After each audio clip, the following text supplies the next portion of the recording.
Set during Japan's Meiji period, Last Samurai Standing throws us into 1878 Kyoto, a time when guns were replacing katanas and honor was bleeding out.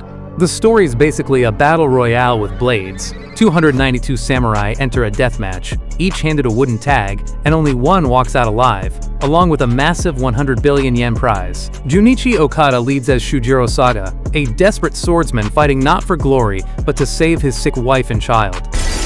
お前たちは何者だ。あれは化け物だ。もうすぐ全て滅びる。Director Kazuya Shiraishi brings his gritty, unfiltered realism from the Devil's Path, so expect authentic sword work, brutal choreography, and zero Hollywood polish. It's samurai cinema at its rawest. The ensemble cast, Ken Watanabe, Hiroshi Abe, and Mayu Matsuoka, adds prestige, and the 6-episode drop promises a tight, complete arc. The only drawback? It might feel uneven, jumping between poetry and pure slaughter. But if you loved 13 Assassins or Kingdom, this series is gonna slice straight through your queue. Alright, Hawkins is back in Stranger Things for one last ride, and the vibes are darker than a Demogorgon cave. Jumping ahead to 1987, the show finds the town still reeling from the Rift disaster. Vecna's missing, the military's hunting Eleven, and Hawkins is basically under quarantine. It's part ghost town, part war zone. The kids aren't kids anymore, and the stakes are way higher.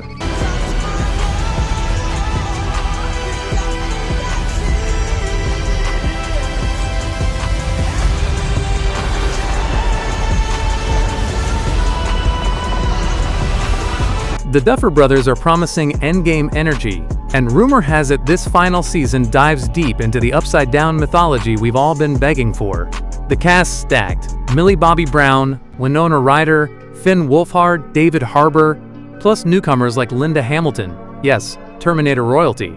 The vibe's emotional and nostalgic, but possibly heavy. This might be the most grown-up season yet.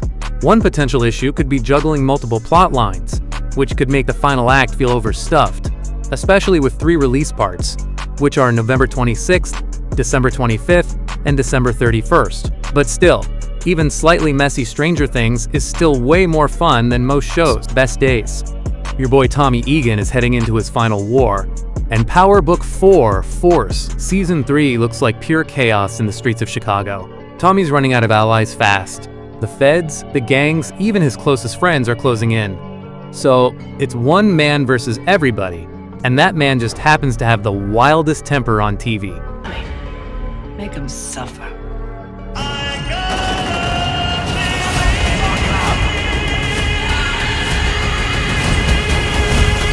Joseph Sikora keeps owning this role like a modern-day Scarface. Unpredictable, cold, but somehow still sympathetic.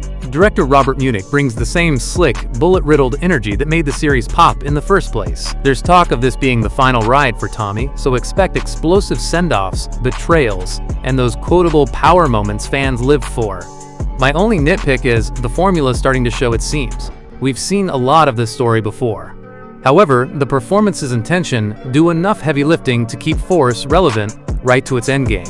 If you miss the glory days of Breaking Bad meets The Wire, it's your fix. Just add more explosions and luxury cars.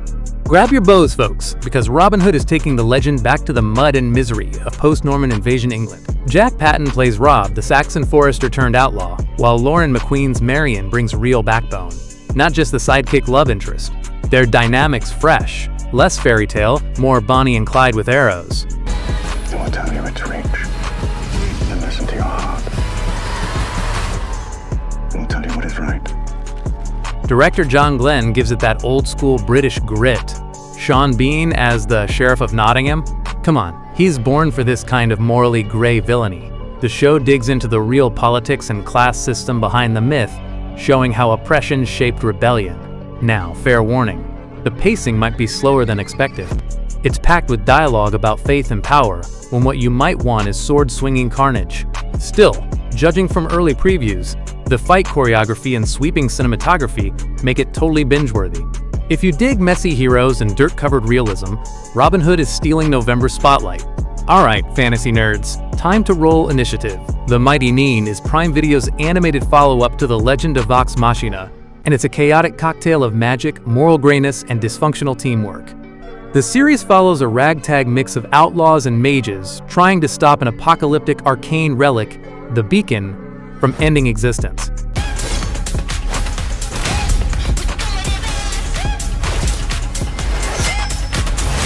Time to put on a show! Where Vox Machina was epic and punchy, Mighty Nein sounds darker, moodier, and more character-driven. We'll be digging way deeper into emotional trauma, redemption arcs, and some wild backstory. Imagine Arcane meets The Witcher, Nightmare of the Wolf.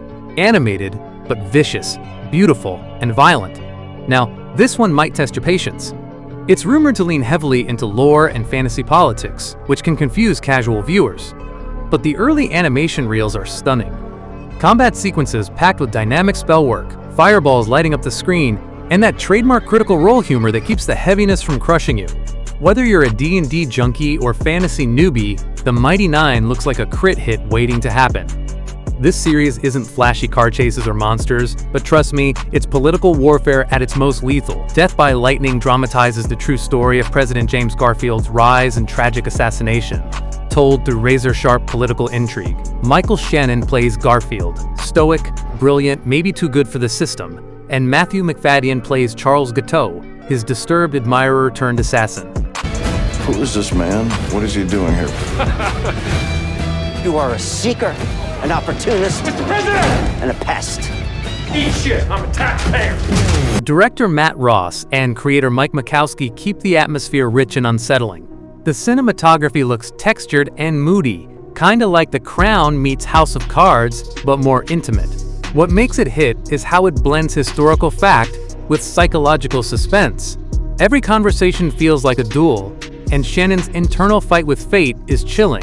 If there's a risk, it's scope.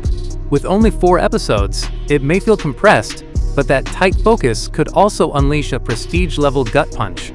Expect sharp dialogue, eerie tension, and performances that go nuclear. This could very well be Netflix's next award magnet. Not an action series with explosions, but a cerebral, beautifully contained explosion of politics, madness, and murder.